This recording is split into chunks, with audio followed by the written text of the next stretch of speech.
Salut tout le monde, aujourd'hui j'ai une machine très sympathique devant moi, la BMW R1300 RS. Après avoir fait l'AGS, l'ART et l'AR, c'est l'heure de parler un petit peu de cette Sportivo GT très intéressante et qui a eu pour ce millésime 2025 plusieurs mises à jour bienvenues. Alors bien évidemment, la première chose qu'on peut constater sur cette machine, c'est qu'elle a été mise à jour au niveau de son faciès, moins que les autres je trouve, moins que l'AGS, l'ART et l'AR, mais on remarque quand même que au niveau de la tête de fourche, la machine s'est un petit peu affinée, elle a un peu des codes qui font penser à certaines DS1000 RR, et puis eh bien, dans cette couleur performance, elle est très belle en blanc, bleu et rouge, caractéristique de BMW. L'attention au détail est toujours excellente, vous voyez que ce soit les petites selles sont de très bonne qualité, les matériaux utilisés sont toujours extrêmement sérieux. Bref, c'est allemand, c'est sérieux, c'est bien fini. Et puis on a aussi des petits détails aussi qui font très plaisir, comme par exemple cet échappement Akrapovic très joli, ainsi que le monobrin grâce au cardan. Ça lui donne vraiment un petit air sportif du plus bel effet. Alors bien sûr, l'un des points de discussion les plus sérieux concernant cette machine, ça se situe au niveau du boxer, son moteur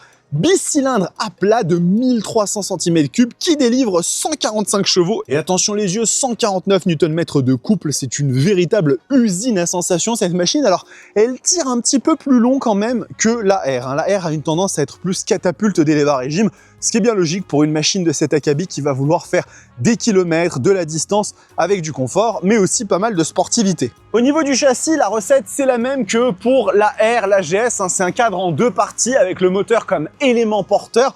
C'est une machine qui est relativement lourde, attention. Là ici on va être à 245 kg, donc c'est pas forcément la plus légère de toutes les ballerines. Quand même ça se manie très bien. Hauteur de selle on est à 815 mm, j'ai les pieds parfaitement à plat du haut de mon 1m89, mais ne vous inquiétez pas, si vous êtes un petit peu plus petit, vous avez des options de selle rabaissées ou rehaussées comme toujours chez BMW. C'est super bien pensé. Pour finir, parlons un petit peu de technologie puisque cette RS est aussi très bien dotée avec l'écran connectivity toujours aussi sympa. On a la possibilité d'avoir de la suspension semi-active, du régulateur de vitesse adaptatif, quick shifter up and down, beaucoup de techno comme toujours chez BM avec bien toujours ce confort. Vous pouvez bien évidemment aussi avoir le ASIN, le passage de vitesse automatique. Cette version est manuelle, j'ai pu la tester directement en configuration standard, c'était très agréable. Mais si jamais vous voulez une version un petit peu plus poussée technologiquement, c'est toujours possible. Cette petite R1300 RS commence à 17 400 €, mais bien évidemment, si vous commencez à jouer avec les finitions et les packs d'options, ça peut s'envoler jusqu'à atteindre les 24-25 000 €. Dites-moi un petit peu ce que vous en pensez dans les commentaires. Quelle est dans la famille des boxers votre machine préférée?